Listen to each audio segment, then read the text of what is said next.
नमस्कार, एक बार फिर आपका स्वागत है। आज हम लोग इस क्लास में डिस्कस करेंगे एक नए किंगडम के बारे में जिसका नाम है कौशल, है ना? कौशल किंगडम के बारे में हम लोग डिस्कस करेंगे।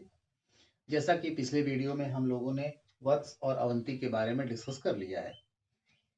तो चलिए स्टार्ट करते हैं क्लास। देखिए, कौशल जिसको कि अभी मॉडर्न समय में हम लोग अवध के नाम से जानते हैं, इसकी दो राजधानी हुआ करती थी, एक अयोध्या और दूसरा श्रावस्ती, है ना? इसके साथ साथ कौशल का एक और महत्वपूर्ण शहर था जिसका नाम था काशी।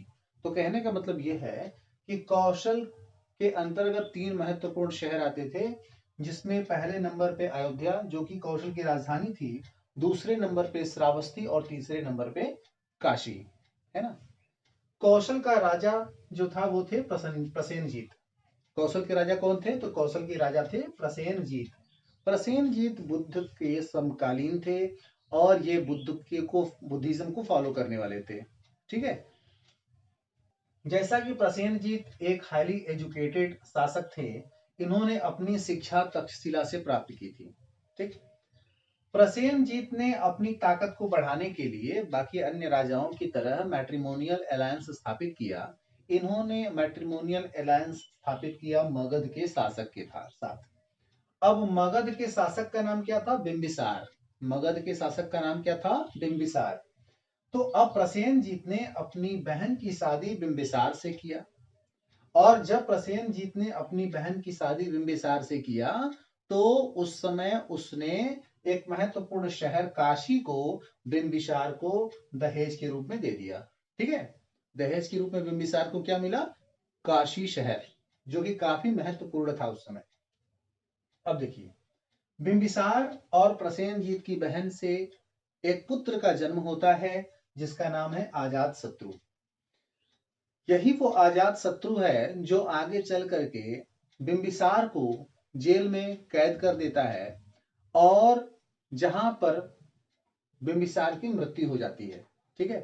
अब जब बिंबिसार की मृत्यु हो जाती है तो बिंबिसार की मृत्यु के गम में प्रसेनजीत की बहन की भी मृत्यु हो जाती है, और जब प्रसेनजीत की बहन की मृत्यु हो जाती है तो इससे प्रसेनजीत अजात शत्रु से काफी नाराज हो जाते हैं और वो आक्रमण कर देते हैं। मतलब प्रसेनजीत ने अजात शत्रु पर आक्रमण कर दिया।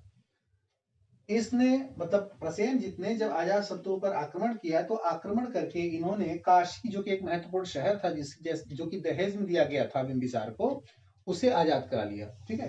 प्रसेनजीत ने काशी शहर को क्या किया? अजात शत्रु से आजाद करा लिया। लेकिन आगे चल करके यह युद्ध समाप्त हुआ समझौते पर। ठीक है। दोनों ने समझौता किया। कौन? प्रसेनजीत और अजात शत्रु दोनों ने समझौता करके युद्ध समाप्त कर लिया। अब जब युद्ध समाप्त हुआ तो प्रसेनजीत की जो बेटी थी जिसका नाम वजीरा था, प्रसेनजीत ने अपनी बेटी वजीरा की शादी किससे के साथ कर दिया? अजात शत्रु के साथ कर दिया। ठीक है।